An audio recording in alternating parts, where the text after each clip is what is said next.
Hello everybody, thank you for joining me today, and I'm delighted you've joined me to hear my conversation with a very dear friend and colleague of mine, Dr. Jane Cox. Jane's going to be talking today on the topic of the psychology of money and why some entrepreneurs don't make much of it. Now, if you're listening to this and you're not an entrepreneur, don't hang up, listen, because we're going to be talking about money and why people generally don't make much of it when they think they should. So if you're an employee and you want to be earning more and you think that something's holding you back, you will find that there's something in this conversation for you today as well. So I hope you get lots of valuable insights and lessons that you can take away that will help you and support you as you focus on growing your personal wealth. So let me tell you a little bit about Dr. Jane Cox. Dr. Jane Cox is an internationally renowned wealth psychology and business growth expert in constant demand as a speaker and presenter on this fascinating subject. She works both for the private and corporate clients around the globe. Her workshops are always fully booked and have received universally rave reviews from thousands of delegates. And I can vouch for that because I have been in a couple of her courses over the last couple of years. Jane is the author of a couple of books, the first being The Fast Forward Framework and the other being 11 Letters to Change Your Life. And she's a regular contributor to a magazine in the UK called Moneymaker Magazine and two UK-based newspapers, one being the Financial Times and the other being a London newspaper called Metro. And as well, she has continues to contribute to several publications in Africa and the Middle East. Jane is absolutely passionate about business growth and success and has found time and time again that many small or medium-sized businesses get stuck in their growth path because of a fear of bankruptcy, debt, and a misunderstanding of how best to approach and use money to grow their business to new levels and how to elevate the business from getting by to getting rich. It takes money to make money, but more importantly, it takes the right approach, understanding of money, and mindset to turn your business into a money-making machine. And those comments are also relevant if you're in employment. It takes an understanding of money, the right approach, and mindset to turn your aspirations around how much money you want to be earning in your employment situation into your reality. So it's with great joy that I introduce you to Dr. Jane Cox, my very dear friend. Hello, Jane. Hello, Adele, and what a pleasure to talk to you about a subject that I feel very passionate about. Fantastic. It's great to have you on, and thanks for taking the time to speak to me today. I really appreciate it. Absolute pleasure. So I have what I think is a really interesting first question for you, Jane. I've heard that there is a statistic that says only 5% of people really achieve highly in terms of earning significant amounts of money in their lifetime. So tell me more about that stat. Is that something that means anything to you? And if it's true, what's standing in the way of people making more money in their lifetime, whether they be a business owner or an employee? Well, the sad truth is not only is it a very valid stat, but it's actually probably a bit of an exaggerated stat. I would be surprised if it is as much as 5% of people who really, really achieve highly when it comes to earning money. And I think it's because all of us are not taught about the fundamentals of money from as far back as we can remember. I mean, if you think about it, Adele, the number of years that we spend at school learning such a huge variety of different subjects, but the one subject that very, very few lessons will ever focus on in your entire school career is the subject of money, and explaining to us what it is, how it works, how to get money, what to do with it once you've got it, and how to get money to make money for you. And of course, it's almost like we're being taught our entire school careers in English, and then we're sent out into a world that speaks ancient Greek, and people say, well, there you go, sorry, we forgot to tell you that you don't know something that's really, really going to be fundamental to your life. And unfortunately, there are a few people who will be well versed in making money compared to the majority of people. And of course, they are quick to take advantage of the ignorance of a lot of us when it comes to money. And of course, it's not ignorance because of something that we're lacking. It's ignorance because of the sheer lack of information that's shared with us. I actually think, and I might be a little bit controversial here, but I honestly believe it's done on purpose, because if you think about it, Adele, doesn't it suit all the powers that be for us not to understand money? Doesn't it suit governments? Doesn't it suit big businesses? All the gazillionaires out there, for the majority of us to not understand how money works, how to get it, what to do with it. And of course, what it does is our ignorance of money literally keeps us enslaved to earning money. It keeps us literally always slightly short, always on that hamster wheel, always desperate for a little bit more and a little bit more and a little bit more. And it's a shame, really, because an awful lot of people never achieve what they're capable of achieving because they're so busy focusing on just getting by. And that's a trouble also with a lot of businesses. They're so busy focusing on just getting by that they also don't achieve what they can achieve. They're focusing on the wrong things. They're focusing on their lack of knowledge rather than just having the knowledge of how money works.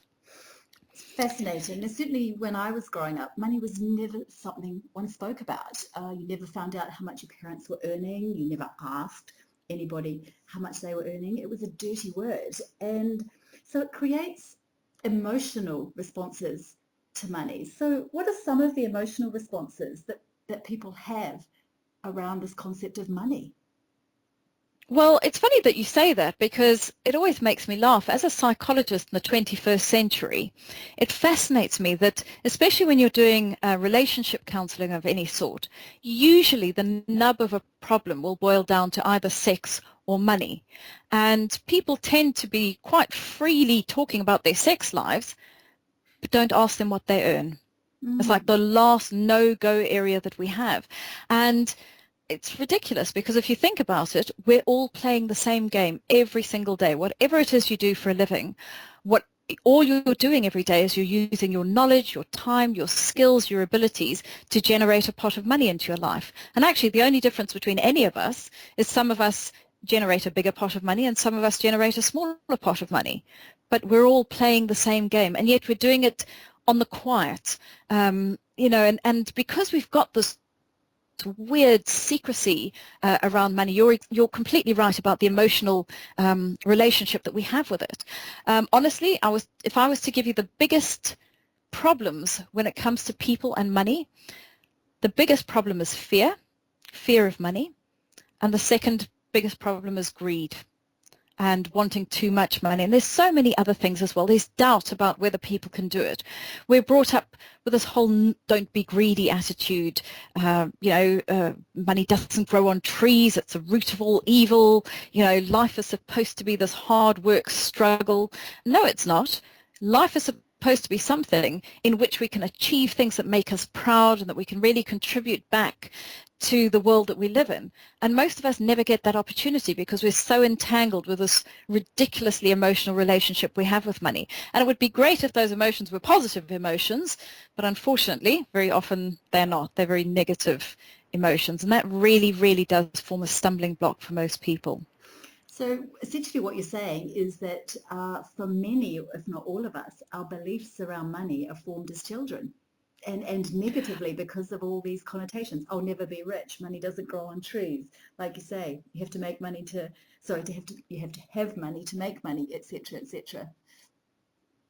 That's right. And the thing is that our parents and our carers and guardians, they're always trying to do the best for us, and we're a big responsibility. We were born into their world, and they thought, well, they'd do their best to give us the advice that we'd need to get by in life. But we've just got to look at how much times have changed just over the last few generations. I mean, most of us who are working or sort of adults at the moment have had parents or grandparents perhaps that were alive during the post-war years, and then it was all about tightening your belt and getting yourself a good job and hanging on to that job for dear life. And that was how people coped in a post-war era. And of course, they gave birth to our parents, perhaps, and they taught our parents what had worked for them. You know, the secret is to get a good education, to get a good job, to earn a good salary.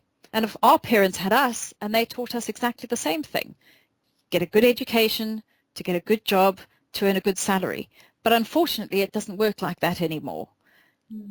To pay off your mortgage. It's about, that's what you used to do. exactly. Good job to pay off the mortgage. That's be exactly debt-free. it.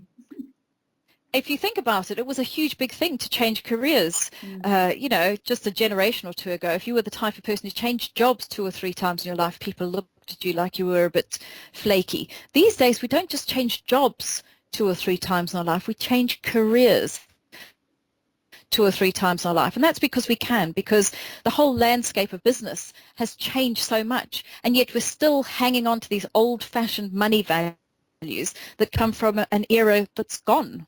And unfortunately, money is like anything else. If you don't understand how it works today, in today's world, you're always going to be on a back foot with it. It's really, really important for us to educate ourselves about how money works, and empower ourselves with that knowledge. Fascinating. So let's look at entrepreneurs and business owners for a moment. And what do you think are some of the fundamental mistakes that entrepreneurs or business owners make when it comes to managing their money or their money behaviors within their business? Well, the problem with a lot of entrepreneurs is they have probably, most of us start off being employed by other people and sort of, you know, getting our knowledge and experience in companies. And we're usually very good. Somebody who decides to become an entrepreneur tends to be very, very skilled at whatever their particular area is. But just because you're good at a particular area of business doesn't necessarily mean you're going to be good at running a business that delivers that product or delivers that service. And of course, when we've come out of a structured business environment where somebody else is making the financial decisions, very often we've got no idea how the fundamentals of business finance work. And unfortunately, especially with new entrepreneurs, what I tend to see, Adele, is people spending money on all sorts of wrong things. They'll invest in, you know, really good cars and big office premises and state-of-the-art computers. And I think, well, that's not where your income is coming from. As a fledgling entrepreneur, you always have to make your business investments into your product or into your service or into your business knowledge, because you need to use your money to generate money before you start spending it on all sorts of superfluous, nice-to-have things. Yes. So it's really about sort of having that financial discipline up front to understand what's really important to invest in. I agree, totally agree. So what's the number one problem that the recession is causing for business when it comes to managing their finances, in your opinion? Oh, without a shadow of a doubt, my big bugbear is the fact that people are always trying to save their way out of debt, and you can't save your way out of debt, and you certainly can't save yourself into wealth. And this is where people are fundamentally going wrong. I'm watching businesses work shorter hours. They're retrenching or making half of their staff redundant. They're compromising on quality of materials that they use. And to me, that's a surefire way of making sure that your perhaps, you know, financially stretched business is going to go bust because you're not concentrating on the right areas. Now, I can give you quite a good example of this, and unfortunately I can't name names because of the confidentiality clauses that I work with. But I had a client company across in America who phoned me up basically to help them to deal with large-scale redundancies and reskilling of redundant workers, you know, to be able to pursue careers of their own. And, you know, they were looking at trying to do a huge, big downsize of the business in as painless a way as possible. And this is a very big listed company, and I was listening to their plans and I thought, oh, hang on a second, we've got that knee-jerk reaction to fear of money once again, even in a business of that size. And it was really interesting because when I went across and was able to sort of state my case and talk about where they should focus their attentions, what we ended up doing was focusing on really, really effective time management skills with staff, really effective delivery of their whatever it was they did in their particular positions. We got everybody on board, everybody in the company knew what we were working towards. And what we ended up doing is, instead of retrenching what looked to be about 30% of their entire workforce across America, is they ended up, over the course of just under 18 months, employing over 3,000 new people and increasing their revenue. Because instead of trying to save their way out of debt, instead they looked at we looked at how they could increase revenue from their existing cost base, diversifying their offerings, utilizing their material, their equipment, their machinery so much more effectively. And we turned what could have been a disaster into an absolute success, just because we stopped focusing on cost saving and started focusing on money making.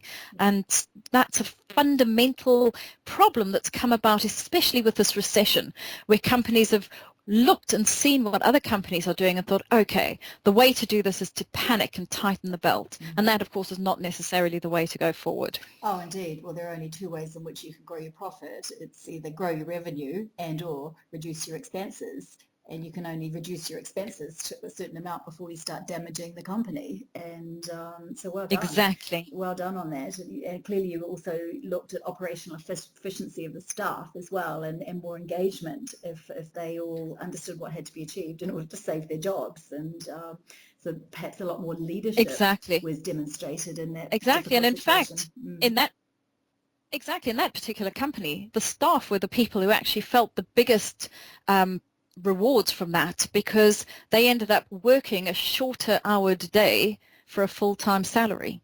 And you can imagine this had incredible ripple effects across the business, because people were effectively working half to two-thirds of a normal working day for a full day's income. You can imagine people's absenteeism from stress was reduced enormously. Staff turnover just about disappeared to nothing, because nobody's going to leave a part-time job that pays a full-time salary. Loyalty, people feeling that their contribution had really made a difference into the success of their business. And it was such a brilliant way of creating a team that worked so strongly together. So it actually, battling finances turned out to be the most beneficial experience that business could have gone through. Fantastic. So playing devil's advocate here for a moment, aren't most businesses battling from having to compete with their competitors, and so there's a constant financial pressure on the business? Oh, Adele, I think you know as well as I do, you can't compete on price, because there's always going to be someone out there who's going to undercut your price. And what's happening is companies are squeezing their profit margins so tightly that jobs end up costing them money rather than making them money, because they've left no wiggle room. There's no room for contingency costs, and these things are bound to happen. Or they'll find themselves having to compromise somewhere, and very often the compromise is on quality, and that's a certain way to lose credibility in your marketplace. From my point of view, it's far better to concentrate on excellent quality customer service and delivering exceptional value for your money. It's not about charging less, it's about knowing the worth of your product or service and keeping that consistency. I mean, no matter how tight things get, you'll find that consumers will tend to have loyalty towards brands that they absolutely know they can rely on to make them feel good, where they have a great customer experience, where they know the quality can be counted on. And I think, well, it costs so much these days to market yourself and advertise yourself and keep a business running, that you may as well compete in the higher end of your market. You may as well appeal to people who see quality over saving a couple of pounds, because the right type of people are still happy to pay for excellence. If you're appealing to the penny pinchers, they're never going to be loyal to your brand or loyal to your company.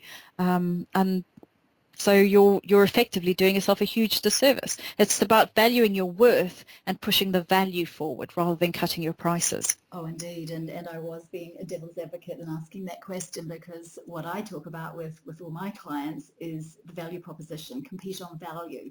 And for every pound or dollar that you receive in payment for your goods or service, give 5 or 10 pounds or dollars in return, so that that value proposition is just vast, that customers remain loyal because they get so much value for working with your organization. And if you continue to do that, then customer delivery and customer satisfaction. I agree wholeheartedly. Yeah. Yeah, I agree wholeheartedly with that. That is definitely the way to differentiate yourself. These days, you're never going to be the only company or only individual that offers a particular service or product. There's always competitors in every marketplace. The only way you can differentiate yourself is through excellence. And that's where you've got to focus. And excellence is going to cost money. It's about managing how much money it costs, but it's about not cutting corners where those corners can't afford to be cut. Or in the wrong area. Yes. Exactly. Now, in the conversations that you and I have, you've talked about how often people seem to fear success. Talk to me a little more about what you mean by that. Oh, Adèle, I've come across so many occasions where people worry about things that could potentially happen in the future. I've had people saying, well, if my business grows too big, I don't know if I'll be able to cope with it. And underlying a lot of their fear is a worry that their business knowledge or their business experience might be tested beyond its limits, and they might be making mistakes without actually realizing it. Because of course, when you start up a business, and even the biggest businesses tend to start off as relatively low price, low profile little companies at the start of their business life. Usually it is a group of experts in a particular field wanting to share that passion and share that knowledge and make a difference and offer an exceptional service or an exceptional product or whatever their particular area is. But it doesn't necessarily mean, just because they're excellent at what they do, that they understand how a business runs and how to actually manage a business.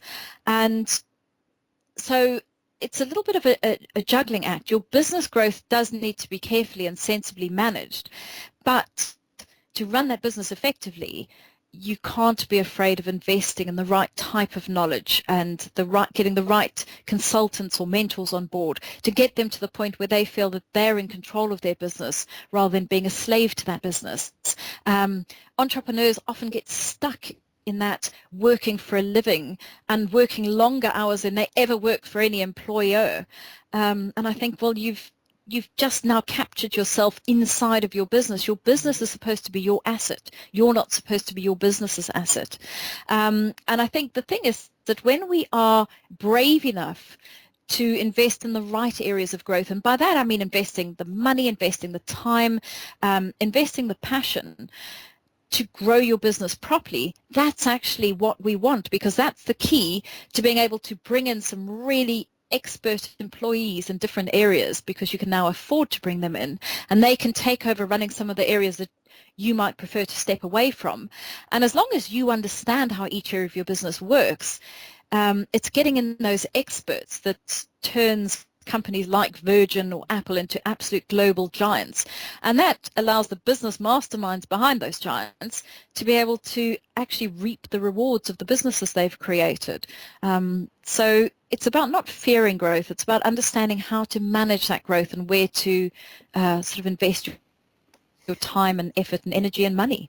So just looking at this fear of success for people who are employed, or people who have a windfall, whether it be winning a lottery or receiving money on the death of a family member, say, there are reasons that people are frightened of asking their employer for the salary increases that they know they're worth.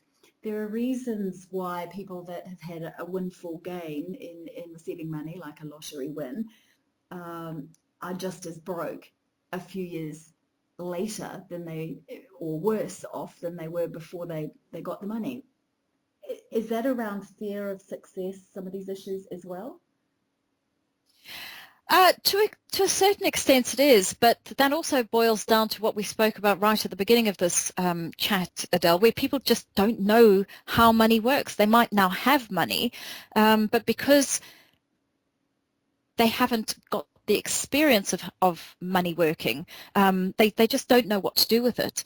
So it's about understanding that money, all money actually is a tool for trade and barter. It's nothing more and nothing less than that. It was just designed to make business more flexible and easier to conduct. Not that long ago, we were bound into, trading a couple of dozen eggs for a side of beef, or, laying bricks in exchange for a bolt of cloth.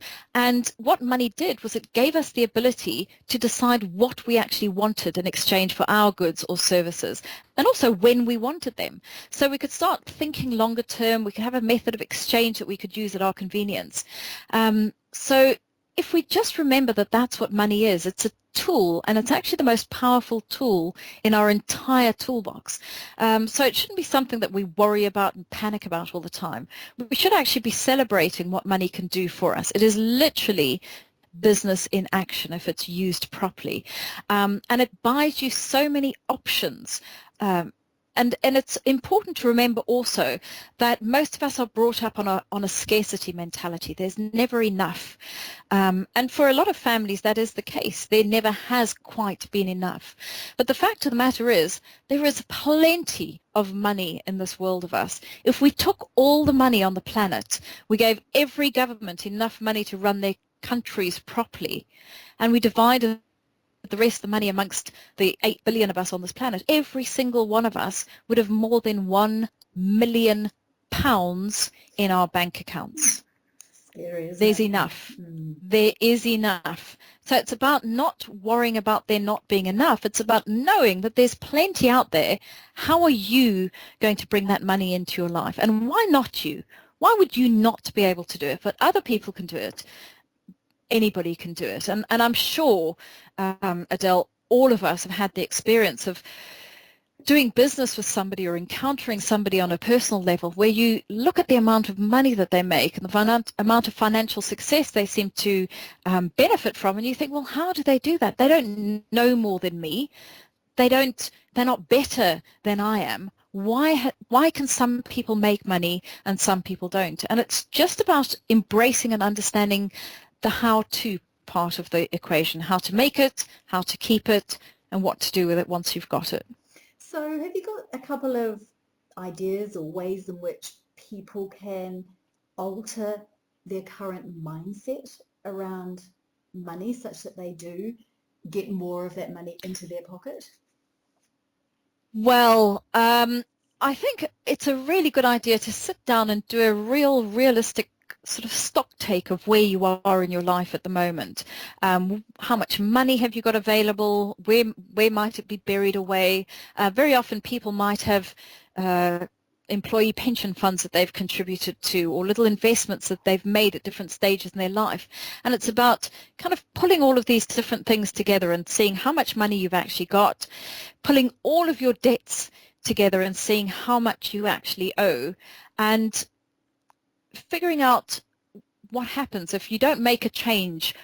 What's your life going to be like in 10 years or 20 years time? Are you going to have enough money at any stage to retire with a quality of life that you want?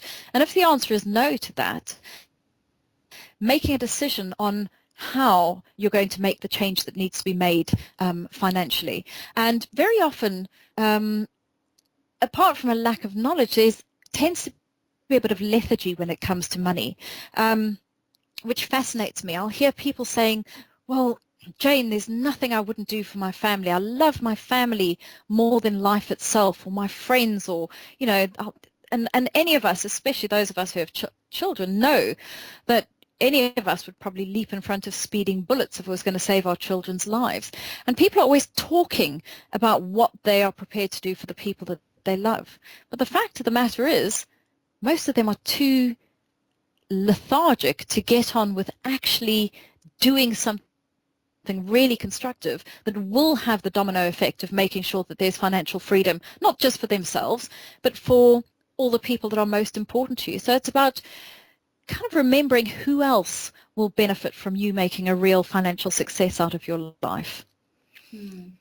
Yeah, well, indeed, and the more you make, the more you can give away, as evidenced by Warren Buffett, who's one of the world's largest benefactors now, Bill Gates. I mean, they've made vast billions, but they're giving it away to fabulous worldwide community projects.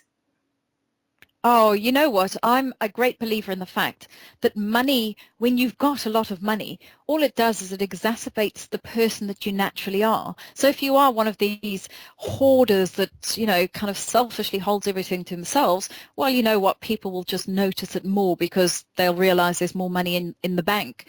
But if you are a generous person by nature, it just gives you endless opportunities to exercise that generosity and make a real difference in the world around you. So for me, money is something that should be celebrated rather than feared. It really can make so much difference. It's a way for one person to be able to make a significant difference in many people's lives.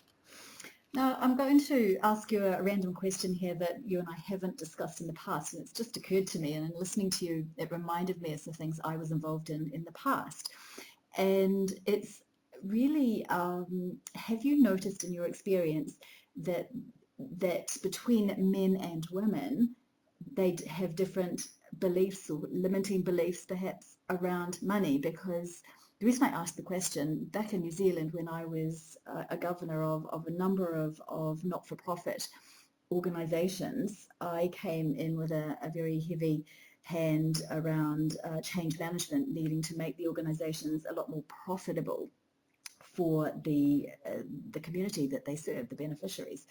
And I met with a lot of resistance by other women on the board around money and not wanting to be seen to be making too much money. Money was a dirty word. They felt really uncomfortable talking about it. And I didn't, in preparing for this conversation, I didn't think about this point, but perhaps you have some views on the differences between men and women and money.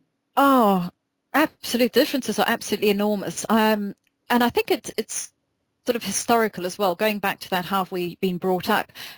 Very often as women, we sort of belong to everybody else. We're people's mothers and we're people's wives and we're people's secretaries and things like that traditionally.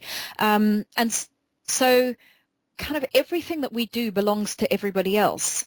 And now that we're stepping into our role in the workplace and really making a difference in the world, we've also got to step into responsibility and taking the reins when it comes to money and actually deciding that we're as entitled to have it as anybody else and we're as entitled to decide what to do with it as anywhere else. Whereas men, I think, have been accustomed to being the providers, and very often men have had to be quite resourceful historically when it comes to how to make money and how to approach money. And I think what we're seeing at the moment is a really, really interesting meld of the strengths of men and the strengths of women in the business world. And I think it can only be a good thing, because men by nature tend to be, you know, I need it now. It has to be done now. And they've got that sense of urgency around things succeeding. Whereas women tend to be a little bit more collaborative, and often they are more willing to put in some sort of work up front and take a deferred reward a little bit, you know, further in the future. And both of those approaches have got their strengths, but when both of those approaches get together, it's brilliant because it focuses on money now and making sure there's a funnel of money as you go forward. But you're absolutely right. Our approach to money is so different, generally speaking, male versus female. So in summary, I guess the key is to not be afraid to dream about what the possibility could be for you as an employee or as an entrepreneur in terms of how much money you can make and have in your bank account. Believe that you can have it. So in your heart of hearts, really believe that and remove the limiting beliefs and get on and achieve it. And for me, a lot of that rests on in the dream, making a decision, taking ownership of the decision that your circumstances are going to change, and as I said, believing that they will, and then taking massive action to affect that change. Because one of my favorite sayings is, if it's going to be, it's up to me. You've got to actually do something to achieve the dream. Would you agree with that? Oh yes, that is my hobby horse as well, Adele. You know what? Dreams are absolutely fabulous, but the key to living an amazing life is to bother to wake up and put in the work that makes you want to get out of your dream, because your reality is so much better than anything you could have dreamed about. They say, wasn't it James Bond, you only live twice, once in your life and once for your dreams?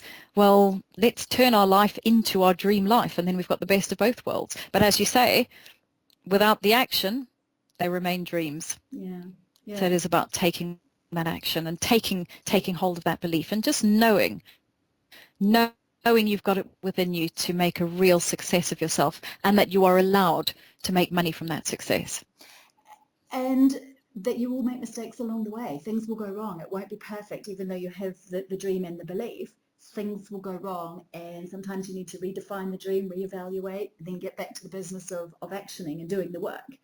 But so long as the belief is held true, you will get there. Absolutely. And you know what? As painful as the failures are along the way, they actually turn out to be sometimes the best investment of your money that you will ever make, because the life lessons you learn are priceless. Oh, you'll tend to only make those mistakes once. Oh, well, I remember, I can tell you a very personal experience in that in my early days as a property investor and developer back in New Zealand. Renovated a multi-million-dollar property, went brilliantly, the builder was fantastic, then did another one, builder and the team were fantastic, and by the time we got onto the third one, the lead builder was a bit sick of working for us because he could see that we were making millions and he was the labourer, and he just started ripping us off. He started stealing from us, and I got wind of this, and stealing not only goods but time, and slowing everything down. And in the end, I had to fire him. And when we were working through that process, he said to me, well, I'm going to take all my guys off site. You'll have no one and you'll never get your project finished. And I had to believe that that wouldn't be the case. I didn't know that it wasn't going to be the case, but I had to believe that they wouldn't go with him. So I fired him, and I was right, thank goodness. All the staff and sub-trades stayed on site. And as one of the guys later said to me, that they could all see he was ripping us off, and because I wasn't on site all the time, I didn't see it. It was just when I was paying bills and not a lot were happening, I'm thinking, what's going on here? And as that person said to me, he said, you know, it's been an incredibly expensive building, but I've learned my biggest lessons and got my greatest knowledge around the property industry because of that experience. And he was right. You know, we eventually sold that property. We didn't make nearly as much money as we had budgeted to, but the life learnings were phenomenal, and I've never made those mistakes again, and I've carried those forward and applied them in other property investment situations I've found myself in subsequently. And yeah, so you learn. Look at where you are now. Yeah, indeed, you learn from your greatest mistakes, and in some respects I have to thank the guy for ripping us off. Hurt my bank account a lot at the time. I was not very happy, but the lessons were enormous. So yes, I'm very thankful. Learned a lot. Yeah, so. exactly. And you know that money is so liquid that there's always more. Yeah, it'll come around. And there's always and more it did. And to it be did. made. Believe me, it did. It came around on the second property actually that we developed, which we kept for a long time, and then in view of deciding to come live in the UK, we decided to sell that one. And it was superb. You know, we did very well, so I can't complain. Jane, it's been absolutely fascinating talking to you, and as you know, I love this topic, and I could talk all day and night about it, and I'm hoping that the conversation that we've had has been useful and insightful to my listeners, and more importantly, I hope they get some learnings from our conversation, some takeaways that they can go away and actually think about what their limiting beliefs might be around money, and think about ways in which they can overturn those beliefs with a new dream, a new belief system, and take that belief system, turn it into a massive action, and then get the results that they want and I'm sure deserve. So thank you so much for your time. It has been an absolute pleasure talking to you, and I wish every single one of you listeners the hugest success in their endeavours. Thanks, Adèle. Brilliant. Thank you, Jane.